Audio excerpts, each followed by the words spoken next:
Bonjour à tous. Salut. J'accueille aujourd'hui Elisa. Je suis trop contente parce que avec Elisa, on s'est rencontrés sur les réseaux sociaux et j'ai fini par lui proposer de l'accompagner, de faire un coaching avec elle. Donc je l'ai accompagnée pendant 3 mois. Et aujourd'hui, elle va un peu donner son témoignage. Elle passait dans le coin et il s'avère que je lui ai proposé du coup qu'elle puisse témoigner et raconter ce qu'elle a pu vivre. Donc voilà, c'est ce qu'on va faire. Est-ce que du coup tu peux un peu te présenter et raconter un petit peu qu'est-ce qui a fait que tu as voulu qu'on commence cet accompagnement ensemble? Ok, moi je m'appelle Elisa, j'ai 23 ans. Et puis, donc comme elle disait, on s'est rencontrés sur les réseaux. Enfin, c'est surtout moi qui me suis abonnée à son compte parce que ce que tu proposais comme contenu, c'était exactement ce dont j'avais besoin d'entendre et d'apprendre en fait dans ma vie de foi, qui est une bébé foi quand même.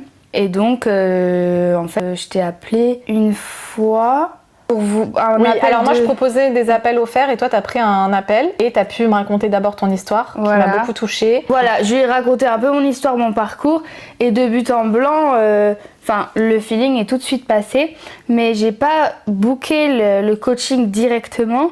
Moi j'avais pas mal de choses déjà dans l'esprit et puis je voulais vraiment que ce soit organisé. Donc en fait j'ai rien dit à Estelle directement pour qu'ensuite tu te lances. Voilà, que vraiment je me lance. Ok, mon objectif c'était connaître mon identité en Christ, connaître ma place dans la société, dans le monde d'aujourd'hui. Comment réussir à prendre ta place? Ouais, c'est ça, comment réussir à prendre ma place, comment m'affirmer surtout. En termes aussi de conflit, quand j'ai parlé à Estelle, elle a bien vu que j'avais un énorme besoin de m'affirmer, de me connaître, notamment durant un conflit, pour qu'en fait je puisse me défendre en fait. Enfin, je veux dire. En fait, t'avais besoin de clés, toi, pour savoir comment communiquer sainement. Ouais. Surtout, en fait, il faut savoir qu'Elisa, elle a eu une forte rencontre avec Dieu. On en a parlé dans son témoignage que vous pouvez voir qui est juste là sur YouTube. Je sais pas si ça sera là, mais en tout cas, vous pouvez voir son témoignage.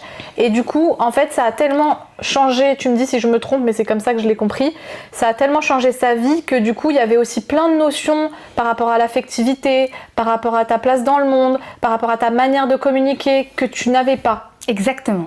Et aussi par rapport à, du coup, ta relation avec tes parents, c'était quelque chose où, en fait, tu te sentais comme si t'étais un peu un nouveau-né, quoi. Ah, j'étais toute nue, je savais plus quoi penser. Ouais, c'est ce que je me souviens que tu m'avais dit ça, d'ailleurs, c'est pour ça que je te dis ça. Et assumer de penser ça. Ah ouais, mais moi, j'étais de l'idéologie opposée. Aujourd'hui, je pense ça, qu'est-ce qu'on va dire de moi? Le regard des autres, le jugement. Et en fait, ce qu'il faut savoir, c'est que dans l'accompagnement, les gens, en fait, ils arrivent avec un désir et ils se rendent compte que déjà c'est des personnes qui ont la foi souvent ou qui sont en recherche de la foi et ils pensent qu'il y a que le côté que spirituel. Mais en fait parfois de manière humaine tu peux régler des choses et Dieu d'ailleurs il nous appelle à ça, à de manière très humaine à avancer et à régler certaines choses. En tout cas à régler, j'aime pas trop ce mot parce que ça veut un peu tout et rien dire, mais d'avoir des armes, j'ai envie de dire, des armes très humaines, très concrètes qui peuvent t'aider déjà au quotidien en fait. Au quotidien. Parce que le but en fait de ce qu'on fait et de ce qu'on a fait, mais on en parlera plus après, c'est de réussir à avoir une vie un peu heureuse, épanouie, avoir une ouverture sur le monde sans se réduire et en connaissant un peu ton identité, qui tu es et tant que toi Elisa quoi. C'est exactement ce que je voyais quand j'ai commencé à te suivre. Ouais. C'est combiner. C'est pour un catho, pour moi, c'est le Graal. Ce que tu fais, tu combines les outils que Dieu te donne, la psychologie, nos outils du quotidien, avec la spiritualité. Du coup, ma première question, ça serait quelles ont été pour toi les plus grandes réalisations pendant ces 3 mois de coaching? Tes plus grandes réalisations, ce que tu as réalisé un petit peu sur toi. J'ai réalisé que je suis capable d'atteindre mes rêves. Moi, par exemple, j'ai envie d'être comédienne depuis toute petite et j'avais toujours cette peur qui me tétanisait à vouloir procrastiner. Alors que là, je réalise que je peux passer outre et je vais à l'action. En fait, tu t'étais déjà dit que c'était pas possible ou pas d'arriver à ce rêve? Ah oui, mais alors utopique. Ouais, tu te disais ça reste peut-être un rêve quoi. Ça restera un rêve. Sûrement. Ouais, ça restera un rêve. J'ai déjà fait une formation de théâtre. Après, j'ai eu un parcours un peu biscornu, mais ça dépassait jamais. C'était toujours l'angoisse. Ça restait dans ta tête. Un mur, quoi. À la télé. C'est bien, les autres, ils y arrivent.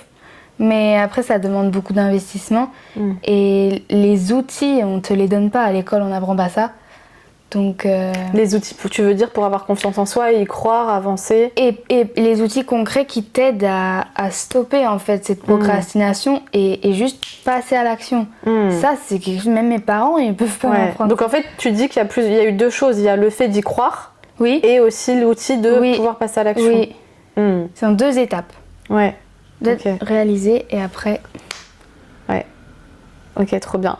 Est-ce que tu peux partager un moment où, puisque toi, ton objectif, on l'a dit, c'était vraiment de réussir à prendre ta place par rapport même à tout ton vécu, à ton expérience. Est-ce que tu peux citer un moment où tu as vraiment ressenti que tu prenais ta place, que tu arrivais à prendre ta place? En fait, ce qui m'a aidé concrètement, c'est de pouvoir communiquer sans me dévaloriser, me poser une limite dans l'affirmation de moi-même. Et puis... D'apprendre à poser des limites avec les autres. Ouais, c'est ça. Et en fait, justement, par rapport aux autres, il y a se poser mes propres limites et affronter et dépasser la peur du regard des autres.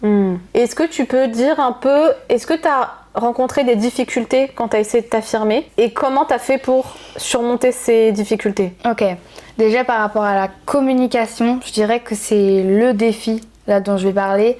C'est, par exemple, moi j'avais une copine, en fait, on partageait les mêmes opinions et la perspective de notre environnement avant d'être en Christ personnellement.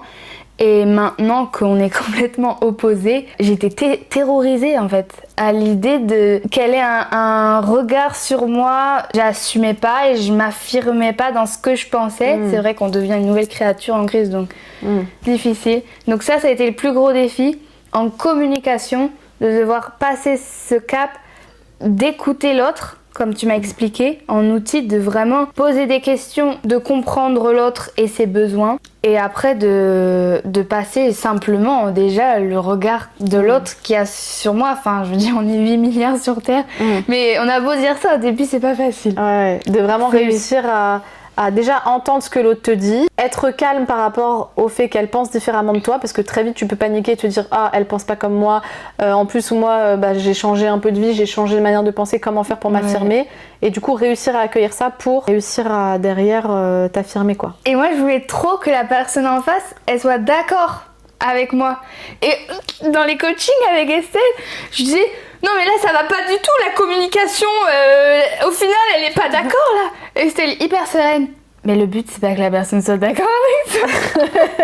Oui, parce qu'en fait on nous apprend aujourd'hui à être toujours d'accord sur tout.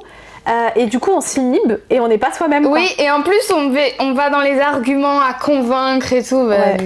Soit on est dans un excès à vouloir convaincre, soit on est dans un autre excès à se lisser et à être d'accord en fait, alors qu'en fait au fond on n'est pas du tout d'accord.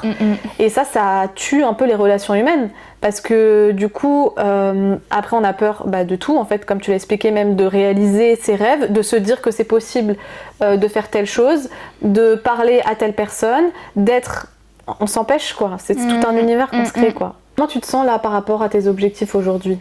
Je me sens rassurée déjà parce que comme on disait, je me faisais vraiment toute une montagne sur beaucoup de choses, et simplement tu m'as donné les bases, les outils, et en plus c'est que tu me les as donnés et je m'en suis servie pour voler après de mes propres ailes, et c'est pas terminé, je suis vraiment en processus. Et donc c'est vraiment double que tu m'as appris en visio, tu me donnes les éléments, après moi je fais chez moi, je vois en action dans mon quotidien. Donc vraiment rassurée parce que c'est plus clair dans ma tête, enrichie complètement, même spirituellement et psychologiquement. Je dirais enrichie, nourrie et fortifiée, parce que c'est beaucoup de connaissances que tu m'as données, et en t'appelant, même si j'aurais jamais pu savoir ce que ça allait m'apporter, donc j'ai bien fait d'avoir confiance. Est-ce que tu peux dire plus un peu, genre concrètement dans tes objectifs, que ça va te permettre quoi, tout ça? Déjà, vie professionnelle, je suis plus sereine pour passer à l'acte, pour chercher des écoles, pour juste te dire pourquoi tu t'inquiètes? Parce que par exemple, avant j'étais complètement dévorée par la peur. En fait, ça bloquait toutes mes recherches professionnelles, tout ce qui était casting, audition et ma carrière soi-disant de comédienne que la petite Elisa elle voulait se créer depuis qu'elle a 8 ans, même si j'en fais en amateur et j'ai quand même un bon CV d'amateur, au bout d'un moment, quand t'arrives pas à passer à l'action, voilà, donc c'était utopique pour moi.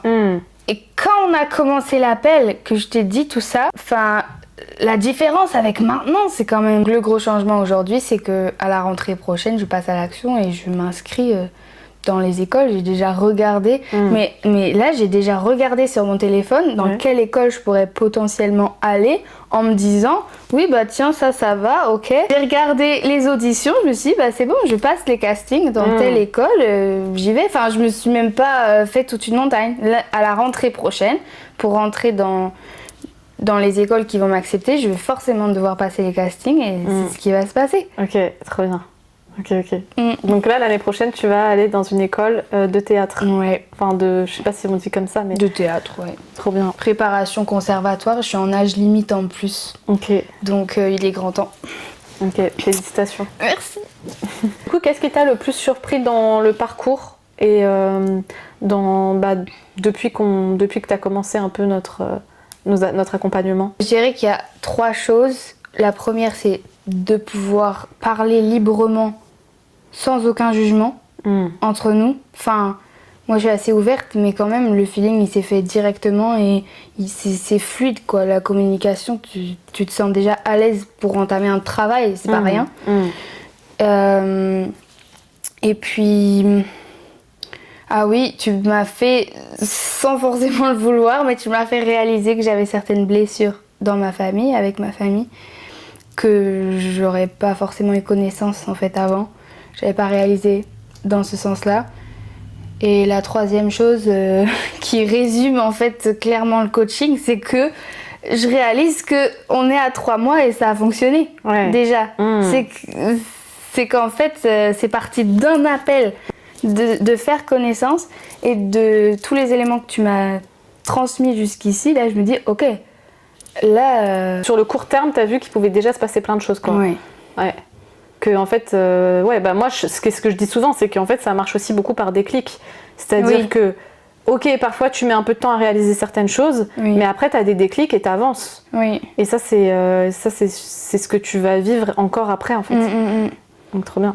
Ok, dernière question. Quel conseil tu donnerais à quelqu'un qui a peut-être peur de se lancer, qui pense que ça sert à rien ou qui veut commencer ce parcours à reprendre sa place, peut-être trouver l'amour, parce que toi tu es assez jeune, mais il y a des personnes qui vont avoir besoin d'avoir peut-être des conseils ou avoir besoin vraiment d'un nouveau cheminement, d'un nouveau regard sur leur vie pour justement passer à l'action sur certains points ou pour même juste réaliser, parce qu'en fait le but c'est pas de passer à l'action pour passer à l'action, mais le but c'est vraiment de commencer à réaliser des choses sur toi, j'allais dire à avoir un nouveau monde à l'intérieur de toi, parce que tout commence d'abord de toi. Et c'est vrai qu'on l'entend tout le temps en développement personnel et tout. Moi, j'aime pas du tout ce mot-là et je pense pas que c'est ce que je fais vraiment. C'est plutôt réalisation de toi-même. Mais quel conseil tu donnerais à quelqu'un qui voudrait se lancer ou qui a peur et qui craint le changement aussi? Mon plus gros conseil, le seul conseil le plus important, franchement, ça peut paraître bateau, c'est de dépasser la peur. C'est la clé qui m'a permis d'en arriver là aujourd'hui. Donc en fait, je peux dire que ça. C'est que passe à l'action, juste appuie sur le bouton appel avec Estelle, l'heure que tu souhaites. De toute façon, elle est sympa à n'importe quelle heure. Et c'est du vécu, je le dis. Vraiment, passe cette étape-là. Ça te coûte quoi ? 20, 30 minutes, allez, dans ta journée. Et en fait, discute avec elle et elle t'apporte ce dont tu as besoin, tu lui parles. C'est libre arbitre, je veux dire, c'est freedom. Donc, dépasser la peur, avoir confiance en elle, en toi d'abord, et en Jésus-Christ. Amen. Bon, franchement, c'était trop bien. Je suis trop contente d'avoir fait ces petits témoignages avec toi et de t'avoir rencontré en vrai, parce que c'était pas dit du tout, ça s'est fait de manière à l'improviste, donc c'est trop cool. Et voilà, je t'embrasse. Voilà, c'est trop bien. Abonnez-vous à la chaîne si vous n'êtes pas abonné, sinon je vous dis à bientôt. Bye.